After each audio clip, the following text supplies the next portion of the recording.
Hi, Gemma here from Calligraphy Gems. Today I'm reviewing a Scribble Dot Square journal, which is the journal that I plan to use for 2022. For the last couple of years, I've used a nicer journal for actual journaling and goal planning, and then a kind of a junk journal for the day-to-day stuff. But it's no longer working for me and I want to merge them together, so I need a larger journal.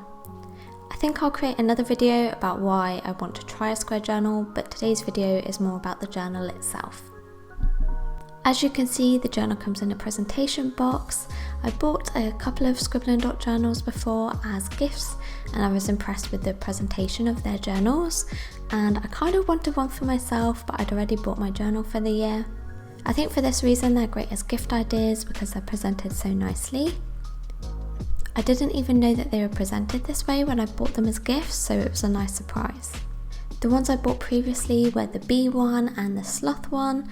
I particularly loved the bee one, which had a unique cover texture, almost like honeycomb. Anyway, the point I'm trying to make is that I felt comfortable going for a Scribble Dot journal because I've had positive experiences previously.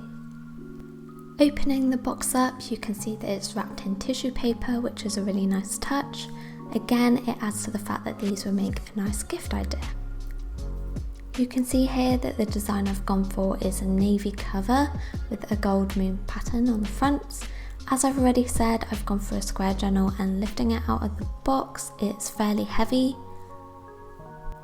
Opening it up, there's a "This Journal Belongs To" page, which I never tend to personally use. Then there's a page with the Scribble Dot logo. Next is a key page, so this journal is specifically helpful for those that will be bullet journaling. I'm actually considering trying out the bullet journal system again, so this could be a good opportunity for me. Then there are a few pages which are for the index. I don't tend to use indexes, as in the past couple of years of journaling I've had a very simple structure where each month is easily identifiable because of the colour scheme. However, in 2022 I want to incorporate more of my business stuff into my journal, so index pages may be more helpful next year than they are to me currently. Moving on, you have white smooth pages. The dots aren't too dark, which is positive, and I'm pleased with the quality of the paper. The pages are numbered, which is handy for indexing. There are 2 ribbon markers which come in 2 different colours. Then headed to the back, I noticed that there was a squish spider, which was a nice little surprise. Maybe nice isn't the right word to use. I was a bit put off by this, but I don't really think it's Scribble Dot's fault. I think it's just a bit unlucky. I also come across a page recently in my Compoker journal which had an unidentified blemish, so it isn't just a Scribble Dot thing that has this issue. However, there were a couple of minor quality issues that on their own wouldn't mean much, but added up to make me a little disappointed. For example, on the bottom of the journal pages there were black smudges, and there was also a ripped page in the journal. Now, if I'd have paid £40 for this journal, I'd be frustrated, but this is more of a medium budget journal, so I give it a bit more leeway. I also think that they shouldn't be judged too harshly on one journal. Like I said, I've ordered from them previously and I've been happy with the product because I did check it before giving it to my friends and family. Similarly with Compoker, I loved my first journal and ended up buying 3 more journals with them, another one for me and a couple as gifts. On the second one I used for personal use, I was disappointed with the quality. The point I'm making here is don't judge them too harshly. Consider instead whether you like the design of the cover and whether the layout and the features are what you like. This journal comes with some pen test pages, which is not only handy for personal use when using this journal, but it also means that I can showcase which pens work well and not so well in this journal without using an actual page of the journal. So I put it to work. I tried out a bunch of different pens. I used it as I normally would, just writing, and then I created a couple of scribbles, and on some of the scribbles I went over a bit more so that there was a higher chance of, bleeding through the page. I even included an Ecoline brush pen in this test. I wouldn't normally consider this because it's quite an inky pen, but I was quite intrigued to see how it would come out in this journal. When I turned over the page, I was really pleasantly surprised. There was no bleeding, even from the E-Cologne brush pen.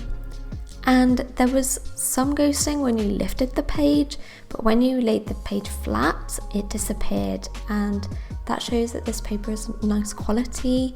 You don't see the pen when you are using it as you normally would, which is when the pages are flat. So I'm really impressed with the paper quality, and I'm excited to try out different things in my bullet journal without feeling restricted that certain pens will bleed through. Looking at the cover, it's quite a simple design, and it's actually my least favourite of their design range, as they have some designs which are super cute in comparison to this.